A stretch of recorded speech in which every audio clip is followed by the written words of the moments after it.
दोस्तों ये है पावर कॉन्ट्रैक्टर। ये है पावर कॉन्ट्रैक्टर। ऊपर की तरफ 4 पोल है, नीचे की तरफ पोल 4 है, ठीक है। और इसके बाद ये ऊपर A1 A2 लिखा हुआ है और नीचे भी A1 A2 लिखा हुआ है। A1 A2 का मतलब क्या होता है? A1 A2 का मतलब इसका कॉइल है। जब कॉन्ट्रैक्टर के नीचे अपना A1 A2 में हम सप्लाई देंगे फेस न्यूट्रल, तो सिर्फ ये कॉन्ट्रैक्टर ऑन ऑफ होएगा, ऐसा ऑन होएगा, ठीक है, ऐसा ऑन ऑफ होएगा। इसके बाद में जब तक कि सप्लाई यहाँ पे नहीं मिलेगा, A1 A2 में सप्लाई नहीं मिलेगा, तब तक कॉन्ट्रैक्टर ऑन नहीं होगा। मैं अभी ऑन करके इसको दिखाता हूँ A1 A2 को सप्लाई देने के बाद में कैसे कॉन्ट्रैक्टर ऑन ऑफ होता है, ठीक है। और ये है सप्लाई। ये है सप्लाई कितना 230 वोल्ट AC है। सबसे पहले मैं नीचे की तरह सप्लाई देता हूँ।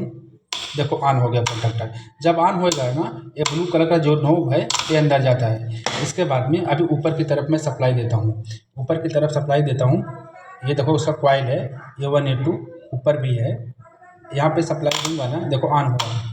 सप्लाई देंगे ना, ऑन ऑफ होता है। यहाँ पे सप्लाई देंगे ना तो ऑन ऑफ होता है।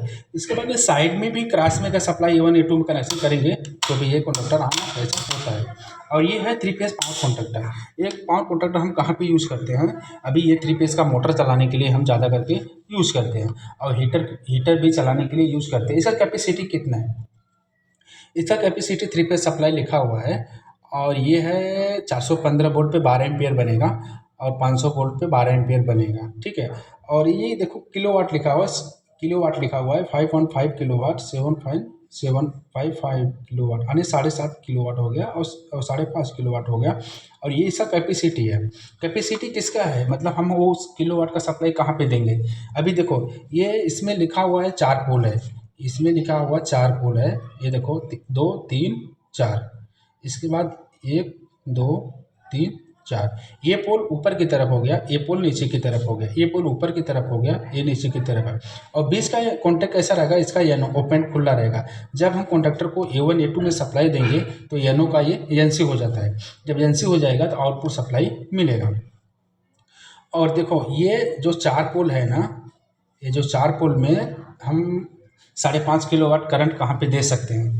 देखो लिखा हुआ है L1 L2 L3, L1 L2 L3, मतलब लाइन 1 लाइन 2 लाइन 3। हम ये यहाँ पे ये सप्लाई ना दे सकते हैं, जैसे R फेस हो गया, Y फेस हो गया, B फेस, 3 फेस सप्लाई यहाँ पे हम दे सकते हैं। और ये जो T1 T2 T3 ये हो गया T1 T2 T3। ये जो आउटपुट जब कॉन्ट्रैक्टर ऑन होता है, आउटपुट जो सप्लाई निकलता है ना, तो यहाँ से निकलता है। ये क्या करता है? कॉन्ट्रैक्टर खाली सप्लाई को ऑन ऑफ करता है, ठीक है। और इसमें A1 A2 है, A1 A2। A2 का मतलब क्या हो गया? न्यूट्रल। और A1 का मतलब हो गया फेस। इसके अंदर क्या रहता है? कॉइल रहता है। जब कॉइल रहेगा, जब कॉइल को सप्लाई देंगे ना, तो ये क्या करता है? मैग्नेट बनाता है।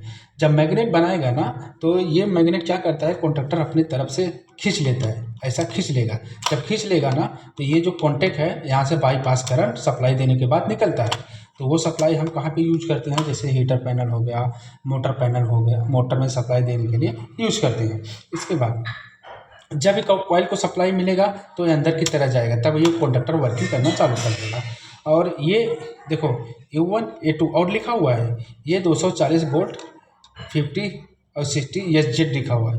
SZ देखो, SZ लिखा हुआ है। यहाँ पे इसके लिए लिखा हुआ है, SZ का मतलब होता है AC सप्लाई, ठीक है। और 240 वोल्ट AC सप्लाई देके कॉइल को हम कॉन्डक्टर को ऑपरेट करके अपना जो भी है, चाहे मोटर चलाने के लिए चाहे हीटर चलाने के लिए ये यूज़ करते हैं।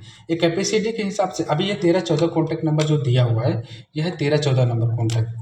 ये हो गया 13 नंबर, दूसरा हो गया, ये हो गया 14 नंबर। ये क्या है? ये नो कॉन्टैक्ट। इस पर हम लोड नहीं दे सकते हैं। अगर लोड देंगे ना तो ये कॉन्टैक्ट अपना जल जाएगा, क्योंकि 5.5 किलोवाट का कैपेसिटी इसका नहीं है। खाली ये R face, Y face, B face ये इसका है, L1 L2 L3 का मतलब हो गया। ये पावर कॉन्ट्रैक्टर बोलते हैं। तो L1 का मतलब लाइन 1, L2 का मतलब लाइन 2, L3 का मतलब line 3, R face, Y face, B face. ये कॉन्ट्रैक्टर हम मोटर चलाने के लिए, हीटर चलाने के लिए यूज करते हैं, ठीक है।